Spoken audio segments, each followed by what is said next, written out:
Hey there YouTube, how's it going? Nerdy Narwhal here, and I'm back again today for another action figure review.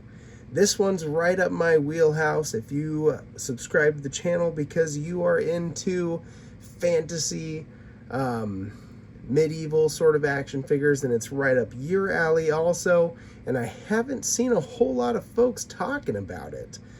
For whatever reason, and it's too damn good of an action figure to just not have folks talking about it. So without further ado, let's hop right in to Hellcat Studios Gandalf the Grey, the 1/12 scale Gandalf the Grey action figure from Hellcat Studios.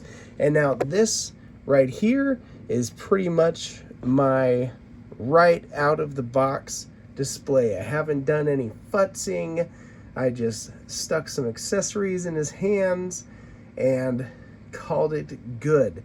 So if you aren't much into tinkering, this is sort of what you can expect right out of the box. And this alone is a great looking action figure, great looking presentation. This is an unlicensed action figure, I will say, so you're not going to see any sort of official Lord of the Rings marketing or licensing on it. However, that likeness may as well be licensed because that is a good looking Gandalf the Grey sculpt, isn't it? The body that it's on feels remarkably similar to most newer Mezco bodies, so I'm not entirely sure if they used a similar body or maybe from the Chinese factory, but I'm shotgunning right now.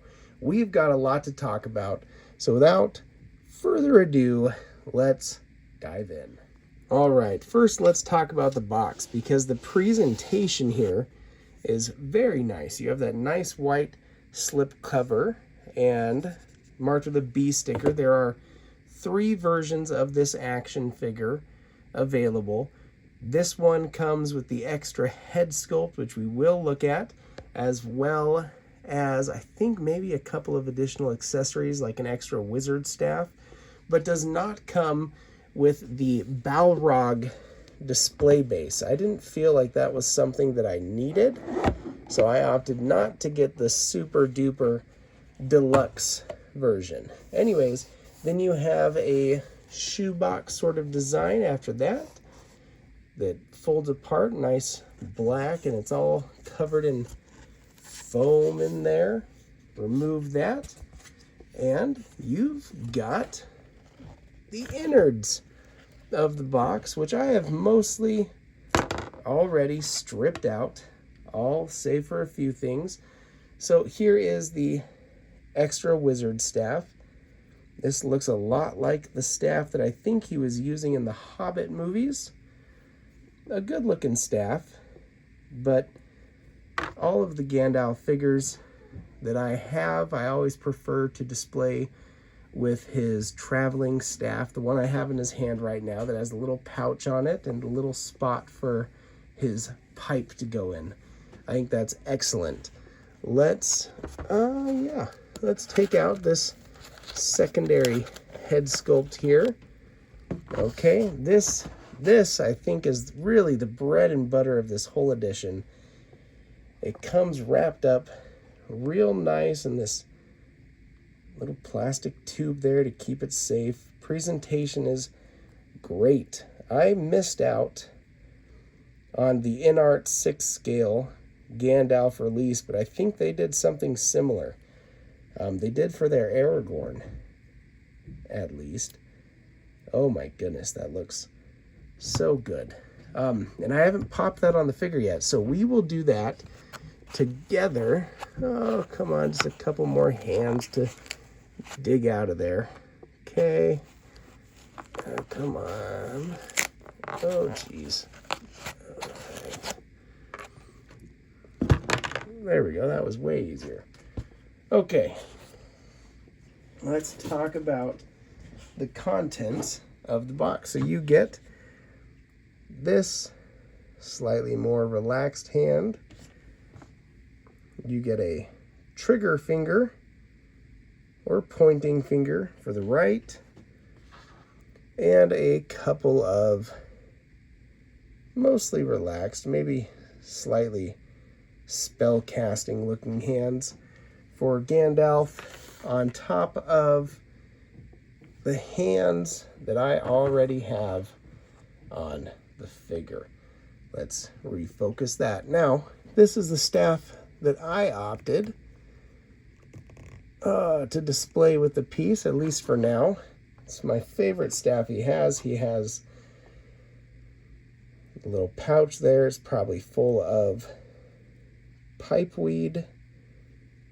And yes, you have that awesome little pipe, which will pull out of the top there and then slide back in. Just such a neat design, and it fits well into the hands that I have on the figure. These are actually attached. See, just a little circular opening. So you ram it down in there and it holds pretty gosh darn tight. The display base that I have this Gandalf on is not included in the box. I just opted to give him that display base while I was displaying the figure. Now let's talk about glamdring. There we go. This is a full metal sword, high quality, not much bend in it, but it feels very, very sturdy. So I have no issues displaying that with the figure. I've gotten some metal swords in 1/12 and 1/6 scale, which bend to the touch. They're just flimsy and crappy. Not this one. It will slide in perfectly to that sheath down there. Boom, nice tight fit. That's not going to come out unless you want it to. And while we're looking at this part of the figure, the belts there, let's talk about their choice of products. This isn't pleather. It's actually a good, sturdy feeling vinyl, like plastic material, which makes me feel good because it's not going to flake, fall apart, or generally just kind of go to shit like a lot of pleather belts tend to do. So for choice of materials, they really knocked this guy out of the park. Let's see what else is going on with this Gandalf. And I almost forgot, he also has his wizard's hat. This is sculpted plastic, which I really do kind of prefer, actually, and that'll fit right on his head there, like that. You can muss around with it. There you go, pull it back a bit. It's okay. It works okay. I think it'll look better on the fully rooted hair head sculpt. And it also has a magnet in the top of it. And I'm not feeling any sort of, maybe. Maybe. I don't know. I personally am not feeling any sort of magnetic connection being made when it comes to sitting on this head. So I really do think it's more for this head sculpt here. However, one nice thing that they did do was root a couple of pieces of hair onto this sculpted hair head, and I think that really does go a distance to making that figure look really nice when it's wearing the hat. Well, of course, and I've, more or less just gone and messed up that rooted hair, but having that little bit that sits well under that hat goes a long ways, I think.